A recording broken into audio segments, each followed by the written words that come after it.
اعوذ باللہ من الشیطان الرجیم بسم اللہ الرحمن الرحیم۔ سورہ المومنون چیپٹر نمبر 23 آیت نمبر 26 to 27۔ نوح نے کہا، اے میرے رب تو میری مدد فرما کہ انہوں نے مجھے جھٹلا دیا۔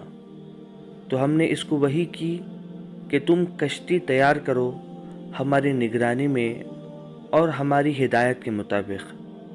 تو جب ہمارا حکم آ جائے اور زمین سے پانی ابل پڑے تو ہر قسم کے جانوروں میں سے ایک ایک جوڑا لے کر اس میں سوار ہو جاؤ، اور اپنے گھر والوں کو بھی، سوائے ان کے جن کے بارے میں فیصلہ ہو چکا ہے، اور جنہوں نے ظلم کیا ہے ان کے معاملے میں مجھ سے بات نہ کرنا، بے شک ان کو ڈوبنا ہے۔ کوئی بھی پیغمبر جب آتا ہے اور وہ اپنے قوم کو اسلام کے بارے میں سمجھاتا ہے، ایک اللہ کے بارے میں سمجھاتا ہے، اور الحمدللہ جتنی بھی دلائل ہیں ان سارے دلائل کو رکھ کے پیغمبر اپنی قوم کو ہر طریقے سے بات سمجھاتے ہیں۔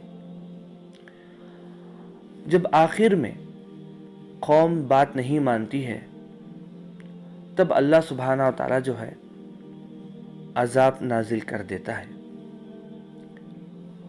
اور اس قوم کو ختم کر کے ایک نئی قوم کو پیدا کرتا ہے۔ یہ اللہ کی سنت ہے۔ مگر اللہ کے رسول محمد صلی اللہ علیہ وسلم کی جو قوم ہے، جو امت ہے، اللہ سبحانہ و تعالی اس طرح سے کمپلیٹ طور پر نہیں مٹائے گا۔ یہ بھی اللہ کے رسول محمد صلی اللہ علیہ وسلم کے امتوں میں سے ہونے کی ایک فیسلٹی ہے۔ پچھلے پیغمبروں کی قوم کو جب وہ لوگ کمپلیٹ اللہ کو انکار کر دیتے تھے، پیغمبر کمپلیٹ اپنی بات پوری کرنے کے بعد، سمجھانے کے بعد، ڈرانے کے بعد، سارے وارننگ کے بعد بھی جب قوم نہیں مانتی تھی تو وہ دعا کرتے تھے اللہ سبحانہ و تعالیٰ سے، اور اس کے بعد اللہ سبحانہ و تعالیٰ وہ پیغمبر کی دعا کو قبول فرما کے اس قوم کو کمپلیٹ سزا دیتا تھا، تاکہ ان کو پتہ چل جائے جو پیغمبر نے کہا ہے وہ بالکل صحیح ہے۔ اللہ کے رسول محمد صلی اللہ علیہ وسلم کے امت، جو ہم امت ہیں، انہوں نے یہ دعا کی محمد صلی اللہ علیہ وسلم نے کہ یا اللہ کے کمپلیٹ پوری قوم کو ایک ساتھ ختم نہ کر۔ تو اللہ کے رسول محمد صلی اللہ علیہ وسلم کی ایک دعا ہے، ان کی دعا کی برکت ہے، جس سے امت محمدیہ صلی اللہ علیہ وسلم کمپلیٹ طور پر غرق نہیں ہوتی اور تباہ نہیں ہوتی۔ اب اللہ سبحانہ و تعالیٰ سے نوح علیہ السلام دعا فرماتے ہیں کہ مجھ کو انہوں نے جھٹلا دیا اور تو میری مدد فرما۔ یعنی نوح علیہ السلام ایسا نہیں ہوا کہ انہوں نے کل آ کے انہوں نے قوم کو سمجھایا اور پھر آج انہوں نے دعا کی۔ جیسے کہ پچھلے آڈیو میں نے سمجھایا تھا، تقریباً انہوں نے 950 سال تبلیغ کی۔ 950 سال انہوں نے لوگوں کو بات سمجھائی، مگر لوگوں نے ریاکشنز کیے، اور کس طریقے سے ریاکشن کیے وہ میں پچھلی آیتوں میں آپ کو ڈیٹیل سے سمجھایا تھا۔ لوگوں نے ان کو دیوانہ کہا، لوگوں نے کہا کہ تم اپنے میں سے ہو، کئی قسم کے انہوں نے کہا کہ تمہیں جنون ہو گیا ہے، ہماری طرف تمہیں کیوں بھیجا، اللہ فرشتہ بھیجتا۔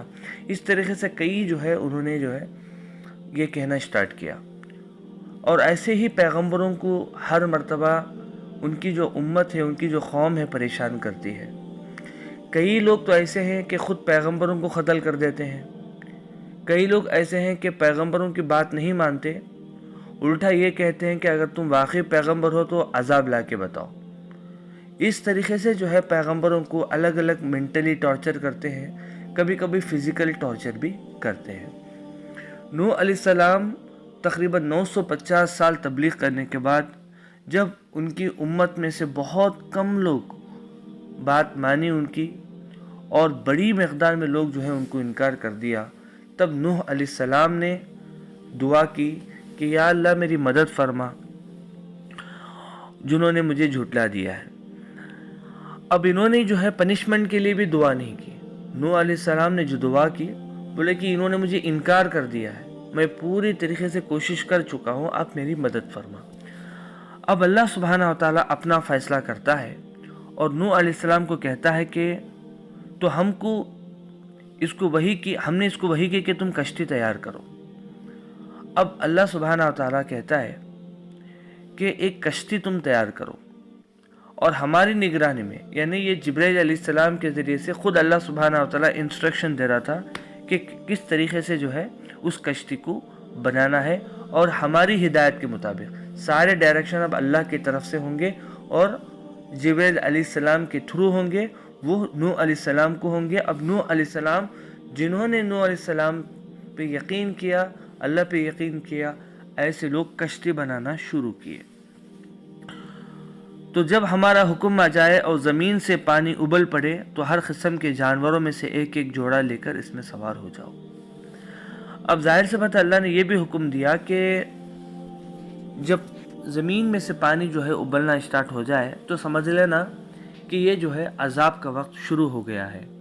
جو یقین کرتے ہیں اللہ پر اور اس کے رسول پر، صرف ایسے لوگوں کو کیا کرنا، اس کشتی میں چڑھا لینا، اور جو ہے کشتی میں آنے سے پہلے ہر ایک جوڑا جو ہے جانوروں کا جو ہے رکھنا ہے، تاکہ جو ہے جب عذاب ختم ہو جائے گا تو پھر سے نسل پھر سے اسٹارٹ ہونا ہے۔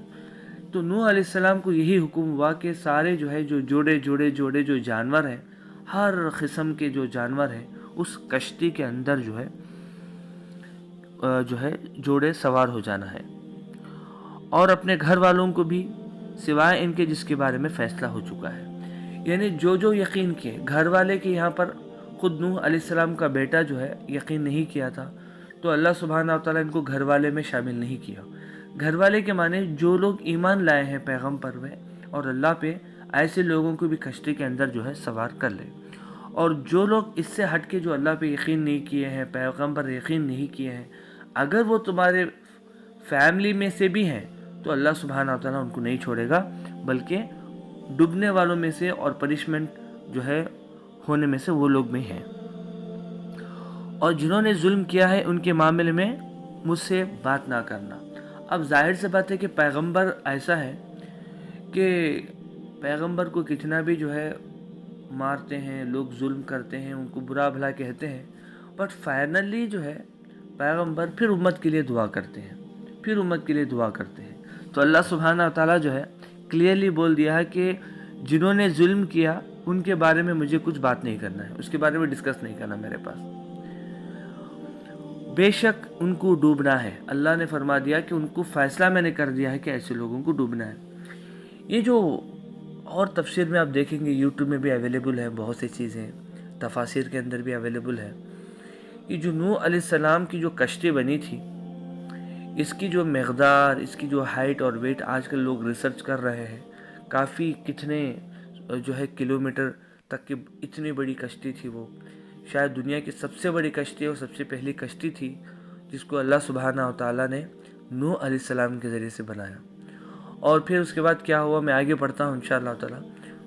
پورا جو ہے وہ پانی آتے ہیں، پھر سارا جو ہے وہ ڈوب جاتے ہیں، پھر سے کشتی ایک جگہ رکتی ہے، اس کے بعد سارے لوگ پھر اتر کے پھر سے جو ہے نئی قوم سب اسٹارٹ ہوتی ہے۔ تو کہنے کا مقصد یہ ہے کہ نوح علیہ السلام نے جو کشتی بنائی، تو ظاہر سے بات ہے اس میں ایک سوال پیدا ہوتا ہے کہ اس میں صرف ایمان والوں کو ہی کیوں سوار کیا؟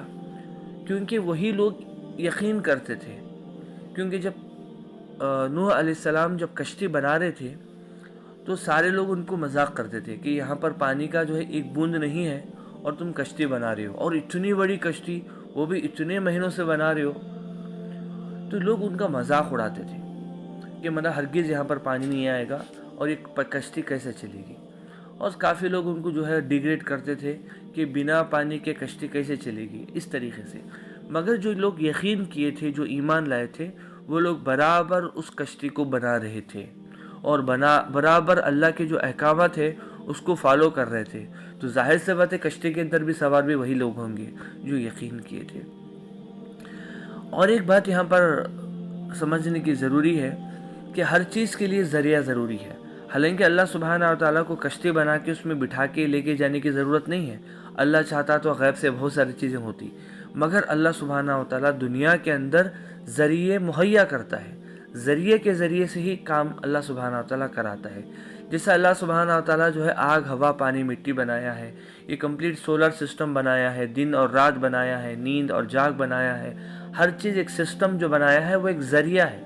اللہ کو ضرورت نہیں ہے، مگر اس دنیا کے اندر محنت کرنے کے لیے اپنے ذرائع تلاش کرنا پڑے گا. چاہتا اللہ سبحانہ و تعالیٰ نوح علیہ السلام کو جو ہے صرف جو ہے کہتا کہ مطلب کشتی ہو جا، تو بہت بڑی کشتی ان کے سامنے حاضر ہو جاتی. مگر کیونکہ یہ دنیا ہے، یہاں پر جو ہے محنت کرنا ہے، یہاں پر ذرائع اختیار کرنا ہے، تو اس کو جو ہے کرنا. کئی لوگ یہ ہے جو ہے کہتے ہیں کہ ہم جو ہے بہت بری حالت میں ہیں، اللہ ہماری مدد نہیں کرتا، اور وہ ذریعے بھی تلاش نہیں کرتے. تو ظاہر سی بات ہے یہ دنیا ہے. اللہ اسی وقت مدد کرے گا جب تم ذریعہ اختیار کرو گے. تو ذریعہ اگر تھوڑا بھی رہے گا، مگر اللہ سبحانہ و تعالیٰ بہت بڑی چیزیں دے گا. تو انشاءاللہ بہت سی چیزیں ہیں اس قرآن کی آیتوں کو غور کرنے سے. کیونکہ وقت ہو رہا ہے، بس اللہ سے دعا ہے کہ اللہ سبحانہ و تعالیٰ ہم کو قرآن سمجھنے کی توفیق عطا فرمائے، عمل کرنے کی توفیق